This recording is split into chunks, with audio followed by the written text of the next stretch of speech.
UPSC exam में ऐसे कई लोग शामिल होते हैं जिनमें प्रतिभा और ज्ञान की कमी नहीं होती है, लेकिन सब कुछ जानने के बाद भी कई बार छात्र यूपीएससी एग्जाम को पास नहीं कर पाते हैं। इसका मुख्य कारण होता है प्रेशर में चीजों को समझ ना पाना।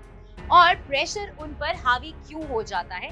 क्योंकि वो तैयारी के दौरान प्रेशर हैंडल करने की प्रैक्टिस नहीं करते। यही कारण है कि परीक्षा के दिन अचानक से जब क्वेश्चन पेपर उनके सामने आता है तो उनके हाथ पांव फूल जाते हैं और सब कुछ जानते हुए भी परीक्षा में अच्छा प्रदर्शन नहीं कर पाते। लेकिन आप अगर इस वीडियो को पूरा देखेंगे तो आपको पता चल जाएगा कि आखिर टेस्ट देने से पहले वो कौन सी तैयारी है जो आपको जरूर करनी चाहिए। नमस्कार, स्वागत है आपको प्रभात एग्जाम के YouTube चैनल पर। ये एक ऐसा प्लेटफॉर्म है जहां आपको मिलती है सभी कॉम्पिटिटिव एग्जाम से जुड़ी महत्वपूर्ण जानकारियां जो आपके किसी भी एग्जाम में सफल होने में काफी मदद कर सकती है। अगर आप हमारे YouTube चैनल पर पहली बार आए हैं तो हमें लाइक और सब्सक्राइब दोनों कर लें और हमारे लेटेस्ट वीडियोस और अपडेट सबसे पहले आप तक पहुंचे उसके लिए बेल आइकन को प्रेस करना भी ना भूलें। तो आइए शुरुआत करते हैं आज की वीडियो की, जो है यूपीएससी में टेस्ट देने का सबसे सही तरीका।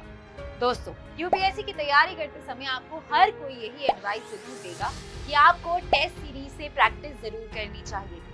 लेकिन टेस्ट सीरीज क्यों जरूरी है, क्या आपको ये पता है? दरअसल टेस्ट सीरीज की प्रैक्टिस के दौरान अभ्यर्थियों को इस बात का अंदाजा लग जाता है कि उन्हें क्या छोड़ना है और क्या चुनना है, जिससे नेगेटिव मार्किंग से बचा जा सके। यूपीएससी की तैयारी के दौरान टेस्ट सीरीज छात्रों को इस बात की समझ क्लियर हो जाती है कि आपको कैसे तैयारी करनी है और एग्जाम के दौरान किन चीजों को करने से बचना है। कई बार लोग दबाव में होने पर अपना सबसे अच्छा प्रदर्शन करते हैं। टेस्ट सीरीज के दौरान छात्र एग्जाम में कितना और क्या क्या कवर कर पाएंगे, इसका अंदाजा लगा पाने से आसानी होती है। ये तो बात तो जग जाहिर है कि एग्जाम का पैटर्न और बार बार उसकी तैयारी करने से विषय पर पकड़ मजबूत होती है। लगातार टेस्ट सीरीज की प्रैक्टिस करने से मेन एग्जाम्स के दौरान प्रेशर झेलने और कम वक्त में सवालों को सॉल्व करने की क्षमता अभ्यर्थियों में विकसित होती है, जिससे रैंकिंग इंप्रूव हो सकती है। ये आपको तेजी से सीखने में मदद करता है। इसके अलावा आप अपनी गलतियों से भी बहुत कुछ सीखते हैं। जितना अधिक आप मॉक टेस्ट में अभ्यास करेंगे, जितना अधिक आप इन टेस्ट्स में गलतियां करेंगे, उतनी अधिक संभावना है कि आप असली परीक्षा में उन गलतियों को नहीं दोहराएंगे।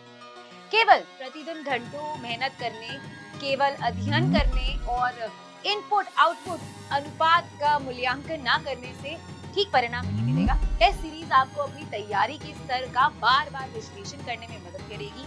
ये आपको सही एक्सपोजर देता है और आपको उन छात्रों के बारे में बताता है जहां काम पूरा करने के लिए आपको अधिक प्रयास करने होंगे। यूपीएससी की तैयारी के साथ साथ बार बार मॉक परीक्षा देना बहुत फायदेमंद हो जाता है। वो आपके ये जानने में सक्षम बनाते हैं कि आपने अब तक कितना ज्ञान बरकरार रखा है जो आपसे यूपीएससी परीक्षा की तैयारी के दौरान प्राप्त किया था। मॉक परीक्षाओं के माध्यम से निरंतर अभ्यास आपको परीक्षा पैटर्न और प्रदर्शन विश्लेषण के साथ यूपीएससी पाठ्यक्रम के अधिकांश विषयों को अपनी याददाश्त में बनाए रखने में मदद करता है। यूपीएससी मॉक परीक्षा कामकाजी उम्मीदवारों को अपने काम और परीक्षा की तैयारी के बीच संतुलन बनाने का पर्याप्त अवसर प्रदान करती है। यूपीएससी परीक्षा पास करने और परीक्षा के डर को खत्म करने के लिए 40 से 50% पाठ्यक्रम पूरा होने के बाद नियमित रूप से मॉक टेस्ट का अभ्यास करें। प्रारंभिक परीक्षा से पहले उम्मीदवार को 30 से 40 मॉक टेस्ट देने की सलाह दी जाती है। सिर्फ टेस्ट देना ही काफी नहीं है, हर टेस्ट के समाधानों को पढ़ना भी जरूरी है।